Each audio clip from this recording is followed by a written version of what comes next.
You are. When is servant leadership just too much? Let's talk about that. The Christian Principles Podcast is brought to you in partnership with the Herzog Foundation. But bear in mind, the views and opinions expressed here are those of the hosts and not necessarily of the Herzog Foundation.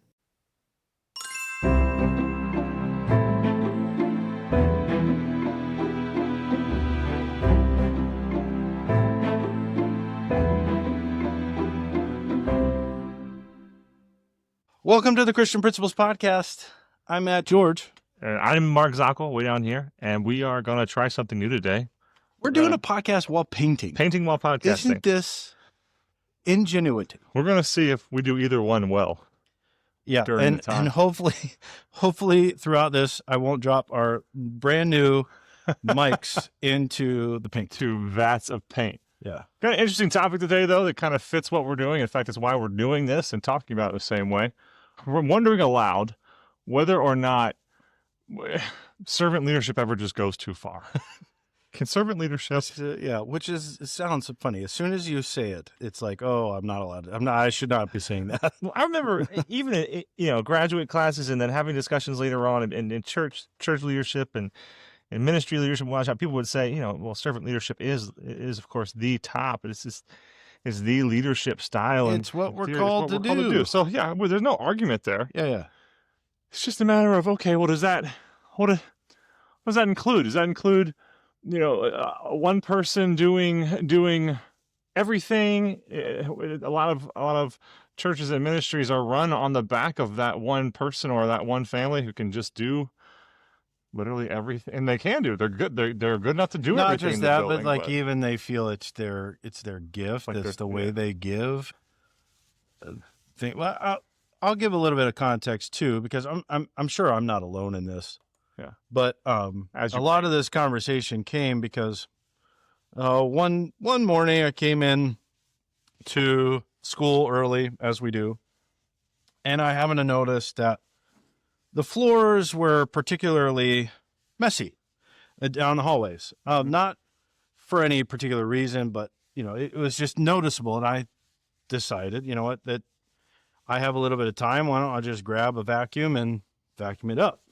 And as I was vacuuming, a member of our church was in and saw me doing that, and the comment was made, and it wasn't like as a rebuke to me or anything like that, but the comment was, you should never have to do this. You have far too many other responsibilities to need to be vacuuming the hallway, which I was like, okay, I grant you, I do have a lot of responsibilities. Could I do something else right now? Absolutely. So, sure, yeah. Could I find something else to fill the time right before school? Yeah, I absolutely believe that.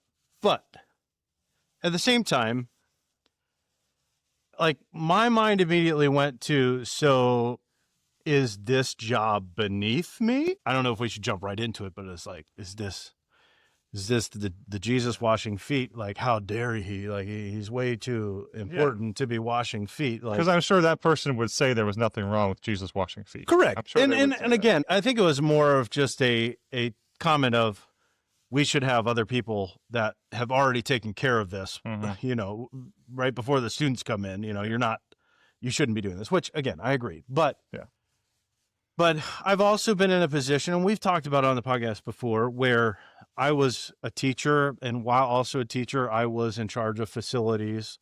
And so I would be teaching, and then a student would knock on the door and say, hey, we need somebody to go plunge the toilets. And it's like, okay, well, at what point do I sacrifice my job of teaching a class to go and be a servant leader and plunging toilets?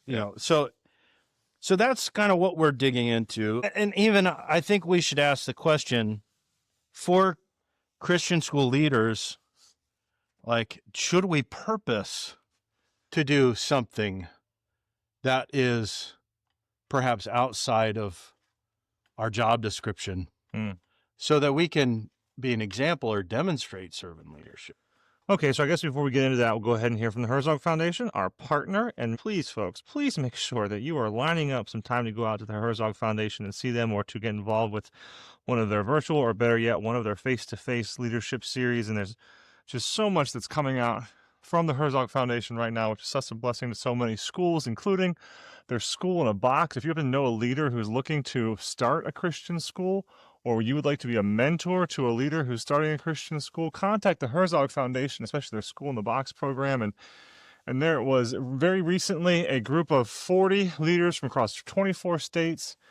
Specifically, they were going to be new school leaders who were coming into contact with they were all flown in to Kansas City, Missouri, and they were coming into contact with the mentors who they had been partnered with through the Herzog Foundation to help start those Christian schools in those different states. What a blessing. Let's hear from them now. Are you ready to take your school's mission to the next level? This summer, the Herzog Foundation Institute invites Christian school administrators like you to join the transformative workshops designed to equip, inspire, and empower you for the coming school year. Why should you attend?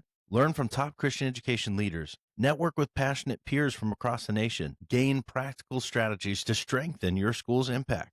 Workshop locations vary throughout the year, but this summer, and specifically in the month of July, you can find workshops in Dallas, Texas, Nashville, Tennessee, Kansas City, Missouri. Spots are limited and filling fast. Visit herzogfoundation.com/institute to view workshop details and secure your seat today. Remember, it's free. Just get yourself there. Don't miss this opportunity to renew your vision, sharpen your skills, and lead your school with confidence. The future of Christian education starts with you. Sign up for a Herzog Foundation Institute summer workshop now.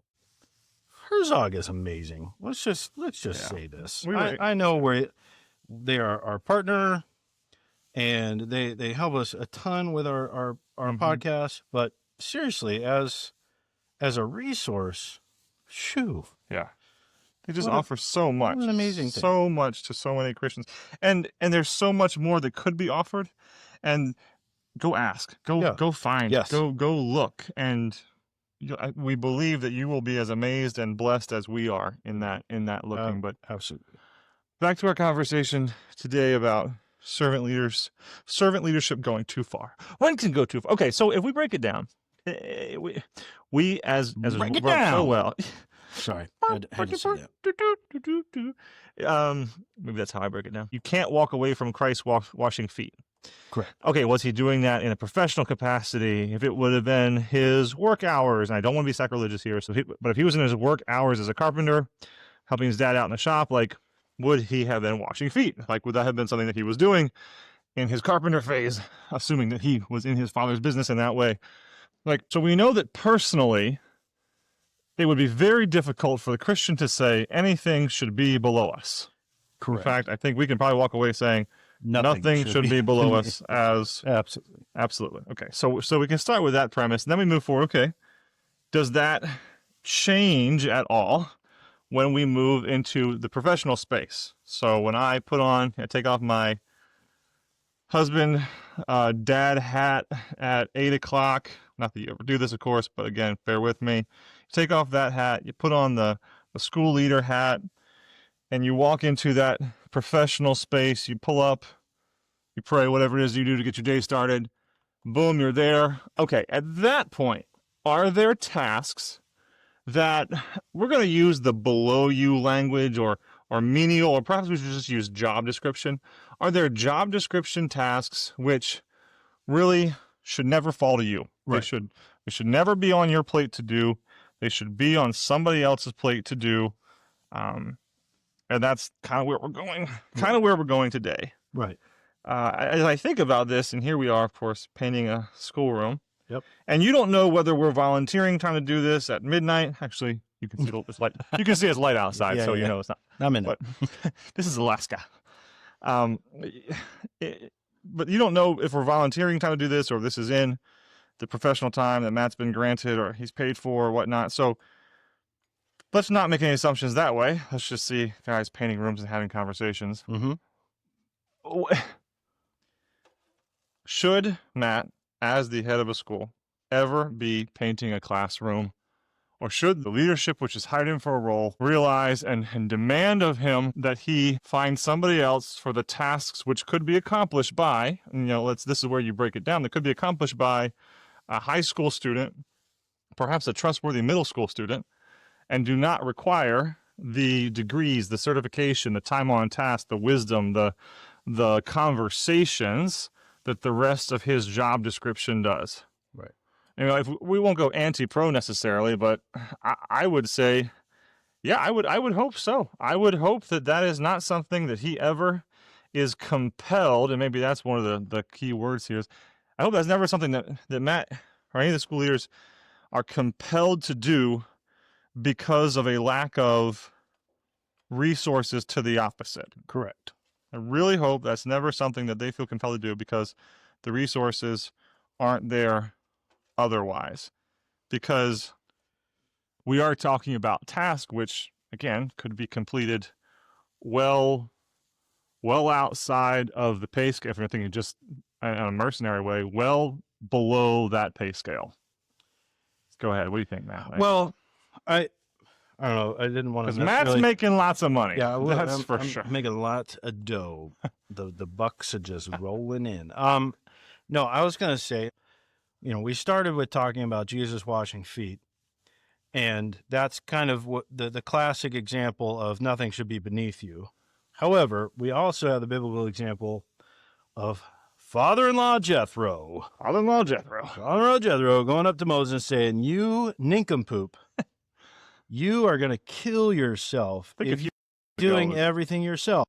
A few episodes ago was an idiot. Now it's a nincompoop. I like that. Sorry. Nincompoop is even better, though. You numbskull. I don't know. Whatever. You little whatever you are. But so there is that example of delegation. Sure. So that you are able to do that job that you have been called to. The deacons, right? The deacons. Yeah, so that's where you are relying on trustworthy individuals that you can put your whole faith and trust in to take on those smaller tasks, not necessarily less important. Yeah. And I think that's the important thing, is we're not saying that painting a classroom is not important. Absolutely it is. But if it's getting in the way of you doing something else, like hiring a teacher, okay, then there's a great example of a time where I am absolutely willing to do this menial task, but wisdom says I need to pass this off to somebody else. Yeah. Or I need to hire somebody whose job description does include these things. Right. I think back to the leaders who began so many of these Christian schools, and I'll think back to writing the history of Seaside Christian Academy, which was Ocean City Christian School in the 1990s, and going back and interviewing some of those key stakeholders from early on, and how beautiful a story that was told over and over and again of late nights by key stakeholders who were board members, who were cheerleaders, who were church members behind it, even though there were other church members who may not have been behind it. And then seeing that building come into shape and leaning on people who otherwise, they weren't going to be the teachers, they weren't going to be the administrators, but they were part of the paint team, they were part of the drywall crew, they were doing everything. So we should take some time and recognize those who yeah, in that first wave of Christian schools made possible what was and what are, and I'm sure there's some now who reflect that same sort of. That is part of the job description, and so much that if that part doesn't get done, well, we're not going to have the school. Somebody's got to do it. Yeah. Yeah. I mean, here's the other thing. Are you going to find anybody as passionate about our complete ministry, which includes mopping of the floors and cleaning of the toilets? Is anybody going to be as passionate as the one who is looked upon as, who the buck stops here, So to perhaps the challenge is finding others that would say, you know what, I'm going to adopt this ministry, or, perhaps it is something that you're paying somebody to do as well, but to be able to take the same level of pride and responsibility as we tend to put upon ourselves as leaders, that's where the challenge is often going to come. But you don't want to sell people short. And at some point, though, we know, I heard a good friend of the podcast say this recently, and it stuck with me, that sometimes when we are in the project, we can't be working on the project. We can't be improving the project when we are on the project. It could well be that the manager who, think about how many blue collar workers began this way. They were the best at the tool, and even teachers are this way too. The teachers are the best teachers often get asked to do what? Become the administrator, move into administration. So if that's the case in a paint shop, so to speak, you got the best painter, the most reliable guy who winds up his best with the customers. He was the guy they wanted to pass the business to, and now they did, and now he's the boss. Well, he may be the best painter in the room with the most tips. They can do it the fastest, but that doesn't mean that he should be doing the painting. Right. Which is, that odd juxtaposition, that wonderful irony that you got to work through in organizational setup like that, at whatever point it happens to be. So you need to be aware of that as well, that you may be doing a disservice to the organization by accepting the task. If it is, something that's up to you to do, or whether or not, it could be doing a disservice to the organization to say, yeah, I'll jump in and do that. We're kind of floating through reasons here, but if we're working ourselves out of a job at any given point, to do that effectively, to create a space that includes your cross-training and writing things down well enough that if you get turned into jelly on 50 tomorrow, the school, the organization will still be okay. Well, painting is not really that. That's not the bungee toilets or anything else. Yeah, those cheaper. And again, I don't like putting it the mercenary level of just money, but in many ways that is part of what it comes down to. Is if it can be hired out to somebody at a level that you are paying less than the head of school, less than the administrator, then the leadership above, including the administrator, and sometimes let's not overlook that. Sometimes we need to get out of our own way and stop picking up for other people's shortcomings or organizational leadership's lack of awareness. We might have to draw attention to the issue at hand. Hey, talk to the school board member. I'm not doing this, and it's not because I'm not. I'm one of the best painters in this organization, but I'm not doing this because I also know what's going to happen come July 29th, when I'm not looking on the last year anymore. I'm only looking on the year at hand, and I'm going to wish I had that time back that I was spent on those 3 classrooms doing those things. Yeah. And so there's a self-awareness of what your hours are worth. There's a self-awareness of how much time you do have. And we're thinking about the summertime right now, but it could be, like Matt was talking about earlier, in the morning of the hours of his morning, that one day of school where he showed up and was cleaning the floor. If you're going to make that kind of statement, make sure that you are aware of those hours spent. Make sure you're aware of what you would have been doing with that time. And that shouldn't be too hard, because we should be able to give an account. Much like Doge would ask for, we should be able to give an account. Yeah. What it is that we're doing. Well, and going back to the vacuuming the floor, like that happened, once in a whole school year. So it's not like I was finding myself doing that frequently, and it just so happened that one time I did it, somebody else saw me doing it and perhaps even assumed I do it frequently. Yeah. But I definitely got asked the same thing, interestingly, about a floor. I was sweeping a floor on a very windy day in the fall, and so there were leaves everywhere coming into the building. So I was sweeping up the entryway, the foyer, and that was enough to prompt somebody to ask me if there was something better I should be doing or something. And I think in that case, they were also offering themselves, like, hey, I'm a volunteer. Just give me a broom. Like, I'll do that for you. Yeah. We should also talk about the possibility that you are granting yourself this opportunity to be in service to be an example to other people. Yeah, I know. We don't want to say that too loud. It's almost like political, and you're playing a political game of I'm not above anything. Yeah. So that might be something that you walk into, that you walked into a space and a time when the previous guy or gal, they were known for being, that's below me. I won't do that. And so it might be a political move for you to say, I'm going to schedule out times to be seen working. Yeah, I think it's good in both. And I think about this a lot. I mean, we ask.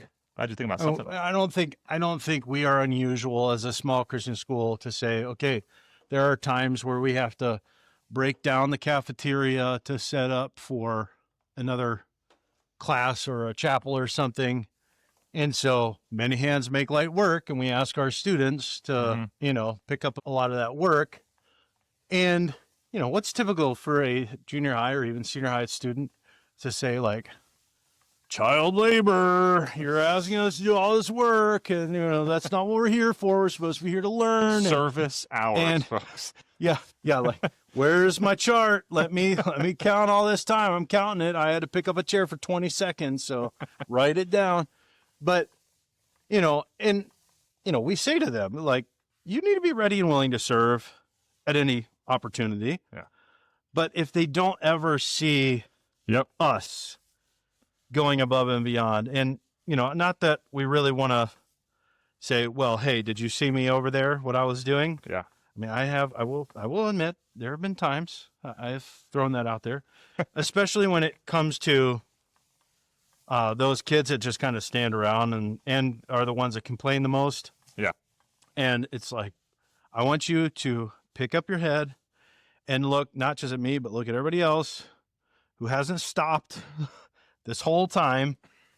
Let's see that, let's acknowledge that, and let's keep going. Mm-hmm. But beyond the students, I think it's also important for our faculty to see that, because they are the ones that we're asking to do so much all the time. And so for the faculty to be able to see, when it comes to, the toilet is clogged and you run to the closet and grab that plunger, like, that should say something to them. Like, it's not beneath you and you're willing to help them. Just like, we'll go into the classrooms and say, is there anything I can do for you? And they may not want to ask because say, well, you shouldn't be doing that. But if I can, I will. Absolutely. Sweet. Yeah, I do think that there's a lot of, there is no job is without politics. And I think that it is worth saying that it's like teaching a class as well. It's like saying I have a pet class that even though I'm the administrator, I will always be teaching this class because I want to be in the classroom. I want to be seeing students. I want them to see me. I never want to lose the skill of teaching, not that you don't have opportunities to teach otherwise. Well, that's going to wrap up this conversation. And I guess the thing I'm probably most interested in, for those of you that have endured kind of watching this video of us painting, of like, these guys are awful. Yeah, don't talk about our painting skills. If you have painting critiques, maybe keep those. Yeah, keep those yourself. I really don't want to. If you want to add to the conversation, we'd be more than happy to hear from you. But it is time for our administrator shout out. The spotlight is going on Vanessa Jodock. Because that's how you say it. I know that. I actually don't know that. But Vanessa is administrator over at FHL Academy in Bagley, Minnesota. Now, Vanessa is another one of those leaders from the Minnesota Association of Christian Schools under the leadership of Executive Director Mr. H, Principal H, Pastor Allen, who is no longer in Minnesota but working feverishly for them, I'm sure. So we are excited to recognize yet another one of those Max schools. And Vanessa, I'll pray for you now. I'll be able to doff my cap today because I'm not wearing headphones. Father in heaven, whatever Vanessa's doing right now, maybe she's on vacation or perhaps she's painting her classrooms as well. Maybe she's working through teacher reviews. Maybe she's looking to hire somebody. Lord, all the Christian schools right now, so many of them are looking to hire people. Please, in every way, have your will and way and fill the voids. Well, thank you for it. But for Vanessa, give her an extra measure of grace, blessing, time today she didn't think she would have. Well, thank you for it. Amen. Amen. All right. Well, this was a starter conversation. Hopefully, we'll get some comments on it, and we'll see where you are, and perhaps you use the menial tasks as political gain. Perhaps you use them as an opportunity just to get away from your other tasks. Perhaps you have a crew of summer painters that is larger than other schools' faculty. We're in a lot of different places, a lot of different years. So let us know where you are. Let us know what it is that you are doing, or what it is that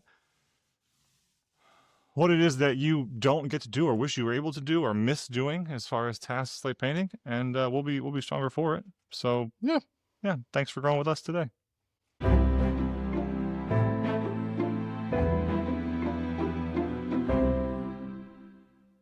Before you go, please be sure to hit that follow button on Apple Podcasts or Spotify. Also, on Spotify, be sure to tap the star icon near the top and select the number of stars you'd like to give us. We'd be so grateful for 5. On Apple Podcasts, scroll down to the ratings and review section and then tap write a review to share your thoughts of the podcast. Thank you.